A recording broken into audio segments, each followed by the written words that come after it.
하나님의 말씀은 요한계시록 14장 14절부터 15장까지의 말씀입니다. 자, 오늘 말씀을 나누기 전에 앞부분을 다시 살짝 되짚어 보면요, 12, 13장에서 어떤 걸 얘기하고 있냐면, 지금 땅에서 맹위를 떨치며 무시무시한 힘으로 성도들을 잡아먹고 있는 그 짐승 같은 힘의 정체가 무엇이냐, 이걸 밝히는 겁니다. 그래서 용과 두 짐승이 나와요. 자, 기본적으로 이 전체를 주관하는 게 용이죠. 자, 그런데 이 용이 뭡니까? 하늘에서 쫓겨난 옛 뱀, 마귀 또는 사탄이라고도 부른다, 이렇게 되어 있습니다. 자, 이 용이 땅에 내려와 가지고 다 하려고 하는 것이 안 돼요. 그러니까 교회를 상징하는 여자를 핍박하고 그런 일들이 있었는데 다 안 되죠. 자, 그러니까 어떻게 됩니까? 바닷가에 서가지고 바다와 땅에서 자기가 부릴 짐승들을 불러내고 그 짐승들에게 용이 권세를 줍니다. 자, 땅에서 올라온 짐승이 더 앞서서 바다에서 올라온 짐승의 우상을 만들고, 이 짐승의 우상에게 경배하지 않는 자들은 죽입니다. 자, 그리고 땅에 속한 자들에게, 그러니까 우상에게 경배하는 사람은 이제 땅에 속한 자라고 얘기할 수 있죠. 이 땅에 속한 자들에게 짐승에게 경배했잖아요. 그 짐승의 표를 주지요. 짐승의 표를 오른손이나 이마에 받게 합니다. 이 표가 없으면 살아갈 수가 없어요. 매매를 못해요. 그런데 이 표가 뭐냐? 짐승의 이름이다, 혹은 그 이름의 숫자다. 그래, 숫자를 보니까 666이라고 되어 있네요. 그런데 짐승의 이름이라고 그랬잖아요. 로마 황제 중에 네로의 이름, 그 알파벳을 다 더해 보니까 666인 거예요. 따라서 짐승의 정체는 뭐예요? 로마 황제를 정점으로 하는 로마 제국, 이 나라 자체라기보다는 이 나라가 상징하고 있는 세상 권세, 세상 문화, 로마의 법에 의한 세상의 질서, 이 모든 것들이 하나님께 대항하고 있다라고 하는 것입니다. 짐승과 같은 힘으로. 거기에 더불어서 황제 숭배가 있죠. 다 이렇게 연결이 되고 있습니다. 자, 이런 상황에서 14장에서는 이 용과 짐승들하고 싸움에서 승리한 자들의 노래를 이 14장이 말하고 있습니다. 어린 양과 함께 시온산에 이들이 서 있습니다. 이들의 이마에는, 자, 땅에 속한 자들, 그 짐승의 우상을 숭배하고 경배한 사람들에게는 뭐 했어요? 짐승의 표를 줬잖아요. 자, 그런데 이들의 이마에는 짐승의 표가 아니라 다른 표가 있습니다. 뭐예요? 어린 양의 이름과 아버지의 이름의 표가 있습니다. 그리고 이들이 결정적으로 뭐 하고 있어요? 승리의 노래를 부르고 있습니다. 자, 이게 지금 하늘에서 벌어지는 일이에요. 무슨 말이에요? 하늘에서는 이미 싸움이 끝났어요. 이미 이겼습니다. 그 승리의 노래가 지금 거기서 그래서 울려 퍼지고 있는 거예요. 그렇듯이 하늘에서 이미 얻은 승리가 이제 악이 창궐하고 있는 것 같은 이 땅에서도 이루어진다, 실현된다 하는 것을 지금 이 14장에서는 보여주고 있는 거예요. 그래서 14장 6절부터 어제 말씀이죠. 새 천사가 날아가면서 지금 땅에 선포하는 거예요. 심판이다, 심판이다, 심판이다. 세 번이나 사실은 번갈아 가서 다른 언어로 얘기하는 겁니다. 자, 첫 번째 천사는 뭐라고 그래요? 심판의 시간이 왔다라고 하는 거고, 두 번째 천사는 날아가면서 바벨론의 음행이 이제 심판을 받을 것이다. 셋째 천사는요, 역시 날아가면서 짐승의 표를 받고 경배하는 자들이 심판을 받는다라고 땅의 심판을 예고하고 있습니다. 자, 그리고 오늘 14절 말씀부터 읽었는데, 여기에서는요, 이 예고된 심판이 이제 행해지고 있다 하는 것을 추수의 비유로 말하고 있습니다. 자, 오늘 말씀이 이제 배경이 그렇게 돼요. 크게 두 가지만 살펴보죠. 하나, 첫 번째, 추수의 때가, 드디어 때가 왔다. 때가 왔습니다. 마가복음에 의하면 예수님이 하신 첫 번째 첫 마디가 때가 찼고라는 말이에요. 마가복음 1장 15절. 때가 드디어 됐어요. 하나님의 때가 왔습니다. 그래서 성도들에게는 이것이 구원의 때예요. 악인들에게는 심판의 때예요. 요한계시록이 계속 가르쳐 주잖아요. 예수님의 팔복, 산상수훈의 팔복을 한번 생각해 보시죠. 예수님 뭐라고 그러셨어요? 심령이 가난한 자는 천국을 얻는 복을 누려요. 그때 천국을 얻을 때예요. 애통하는 자가 위로받을 때다. 지금이 그렇다라고 지금 선포하신 거예요. 그 팔복이. 의에 줄이고 목마른 자가 배부를 때가 왔다고 선언하신 것입니다. 자, 마리아 한번 생각해 보세요. 예수님을 잉태했을 때, 그때 이런 노래를 부릅니다. 마음의 생각이 교만한 자를 흩으셨고 권세 있는 자를 그 위에서 내리치셨고 비천한 자를 높이셨고 줄이는 자를 배불리셨고 부자는 빈손으로 보내셨다. 이런 노래를 불렀어요. 마리아가 예수님이 뱃속에 있을 때 자기 뱃속에 이 아기를 통해서 이렇게 세상 질서와 가치가 뒤집어져 버리는 하나님의 때가 왔다. 그 때가 왔다라고 지금 찬양한 것입니다. 예수님이요, 이제 드디어 공생애를 시작하시면서 맨 처음에 누가복음에 의하면 어디 가시냐면 나사렛 고향으로 가셔요. 안식일에 회당에서 소위 이제 그걸 우리 성경 읽는 사람들은 뭐라고 불러요? 뭐 나사렛 메시아 취임 설교, 굳이 이렇게 이름을 붙이는데 그때 주의 성령이 내게 기름을 부으셨다. 그러면서 나를 보내셔서 무슨 일을 하게 하시냐? 포로된 자에게 자유를, 눈먼 자에게 다시 보게 함을, 눌린 자에게 해방을 선포하게 하려고 나를 메시아로 기름 부으셨다. 그렇게 얘기하셨다고요. 그 때가 됐다는 말입니다. 아픈 자에게는 치료의 때, 배고픈 자에게는 배부를 때, 무시받던 자들은 높여지던 때, 교만한 자는 내침을 받고 갇힌 자는 놓이고 우는 자는 위로받고 막힌 자는 열리고 뚫리고 그럴 때가 지금 왔다는 것입니다. 조금 쉽게 말하면 누가복음 16장에 부자와 나사로 이야기가 있습니다. 바로 부자와 나사로의 때, 어떤 때예요? 그들이 때가 되어 이 땅에서 죽었어요. 어떻게 됐습니까? 하늘에서 자리가 뒤바뀌었어요. 부자는 지옥불에, 나사로는 아브라함의 품에.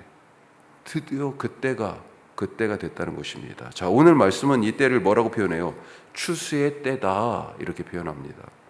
부자와 나사로가 이렇게 서로 대비되어 있는 것처럼 두 가지 추수가 행해지고 있습니다. 자, 14절부터는 누가 등장해요? 흰 구름 위에 사람 같은 이가 앉아 있어요. 인자라고 우리가 표현하죠. 자, 이 인자 같은 이가 흰 구름 위에 앉았는데 뭘 갖고 있습니까? 엄청나게 잘 갈아진 예리한 낫, 그 낫을 딱 들고 있어요. 한 천사가 그때 하늘 성전에서 나와가지고 인자 같은 이를 향해서 외칩니다. 뭐라고 그래요? 14장 15절 뒷부분에 보니까 당신의 낫을 휘둘러 거두소서, 땅의 곡식이 다 이거 거둘 때가 이르렀음이니이다. 자, 그래서 예수님이죠. 구름 위에 앉으신 인자, 예수님이 낫을 탁 휘두르니까 어때요? 곡식이 추수가 됩니다. 이 곡식이 뭐예요? 성도들이죠. 성도. 하나님의 곳간에 드려지는 성도들. 자, 한편 17절부터는요, 또 다른 추수가 행해집니다. 자, 다른 천사가 이번에 하늘 성전에서 똑같이 예리한 낫을 들고 나오죠. 그러자 이번에 또 다른 천사가 또 등장해가지고, 이 천사는 불을 다루는 천사인데, 자, 먼저 나와서 낫을 들고 있는 천사에게 뭐라고 얘기해요? 낫을 휘둘러 땅에 포도나무를 거두라. 그 포도가 익었다 그랬습니다. 이 포도송이인데 다른 번역은 또 헬라 사본에는 포도나무라고 돼 있어요. 아예 나무 자체를 베버리라는 거죠. 자, 그러자 낫을 휘둘러 땅에 이 포도를 거둡니다. 뭐예요? 죄인의 심판이에요. 왜 그렇습니까? 그 뒤에 보세요.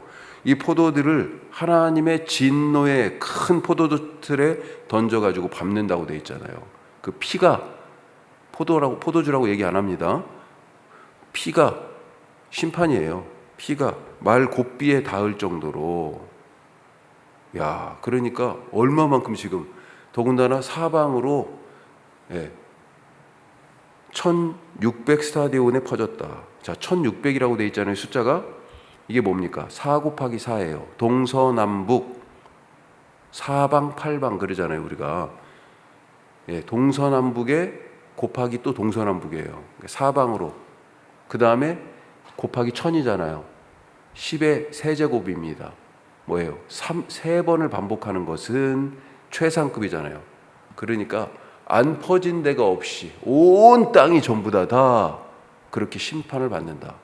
스타디온이라고 표현되어 있는데 이번 이 개역 번역은 말 그대로를 우리가 스테디움이라고 얘기하잖아요. 스타디움 바로 그겁니다. 200m예요. 200m 대략 200m 좀 안 되는데 그러니까 굳이 이걸 키로수로 따지면 뭐 한 300km 정도 이렇게 이제 볼 수 있는데 그 의미보다는 4 곱하기 4 곱하기 10의 세제곱이다. 그렇게 온 땅에 이 심판이 미치지 않은 곳이 없다. 무슨 말이에요? 하나님의 때가 왔어요. 우리에게는 기쁨의 때입니다. 승리의 때고요. 악인들에게는 심판의 때입니다. 자, 두 번째, 새로운 출애굽이 준비되어 있습니다.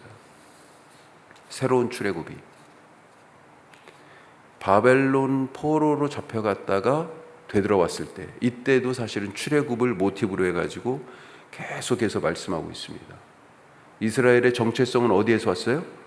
출애굽에서 왔어요. 창세기가 성경의 처음 책이지만 그건 보편적인 인류 모두에 대한 얘기고요. 이스라엘이 우리가 하나의 백성으로 하나님이 우리를 선택하여 세우셨다라고 하는 경험이 어디 있어요? 출애굽에 있어요. 출애굽해가지고 어디에? 시내산에 섰잖아요. 그러면서 드디어 하나님과 계약서를 쓰고 도장을 찍습니다. 그 일종의 십계명이죠. 쉽게 얘기하면. 지금 이 상황도 뭐예요? 이 성도들이 지금 새로운 바벨론의 포로, 새로운 이집트에서의 노예 생활, 종살이 같은 그런 시대를 지금 살고 있는 거예요. 출애굽이 구원이 필요한 것입니다. 하나님이 그것을 준비하셨어요. 자, 15장 말씀이 뭐냐? 마지막 재앙의 준비를 얘기합니다. 마지막 재앙이 뭐예요? 이미 두 가지 큰 재앙들은 재앙 시리즈가 지나갔습니다. 봉인, 그 다음에 나팔, 마지막 남은 게 대접 재앙이에요. 7 대접 재앙이 남았는데 그것을 위한 준비예요. 자, 7 천사가 재앙을 담은 7 대접을 받았습니다. 자, 그런데 이때 요한이 보고 들은 것이 있어요. 2절 말씀 한번 보죠. 15장 2절 같이 읽습니다. 또 내가 보니 불이 섞인 유리바다 같은 것이 있고 짐승과 그의 우상과 그의 이름의 수를 이기고 벗어난 자들이 유리바닷가에 서서 하나님의 검은 고를 가지고, 자, 어디 서 있어요?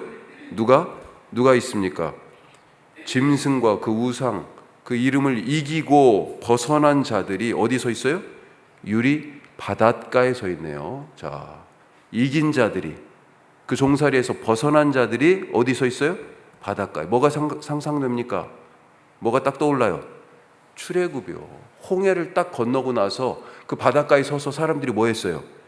찬송했어요. 그래 검은 고가 나오는 겁니다. 유리바다가 바로 홍해예요. 바로의 군대를 이기고 벗어난 자들이 찬양하는 장면입니다. 그래서 3절에서 뭐라고 그래요? 이 찬양을 하나님의 종 모세의 노래, 그리고 지금 어린 양을 통하여 이겼으니까 이번에는 어린 양의 노래, 이렇게 얘기합니다. 자, 이후에 16장부터는 뭐예요? 7 대접 심판이 행해집니다. 근데 이 7 대접 심판이 쫙 그냥 16장 통째로 나오는데 보니까 애굽에서의 10가지 재앙하고 너무 똑같아요. 여기는 하나님께서 성도들을 위해 새로운 구원, 새로운 출애굽을 준비하셨습니다. 이제 악은 심판당하고 성도들은 곡식처럼 거두어져서 하나님의 곳간에 드려질 것입니다.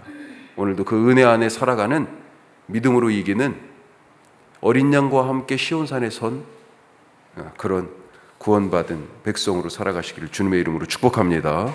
기도하겠습니다. 그때가 왔습니다. 어떤 때예요? 내 눈물이 닦아지고 닫힌 문이 열리고 막혔던 길이 뚫리고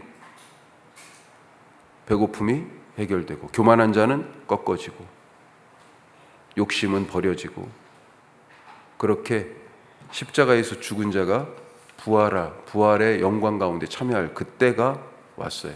하나님이 우리를 구원하시고 그 유리바닷가에 서서 이기고 벗어난 자들과 함께 찬송할 그때가 왔습니다.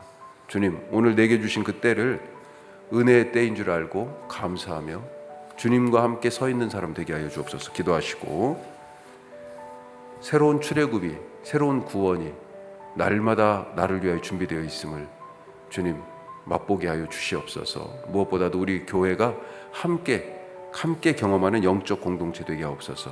우리가 그 함께 경험하는 영적 경험의 자리로 8월 7, 8, 9 3일간 안동 고천리에 아웃리치를 갑니다.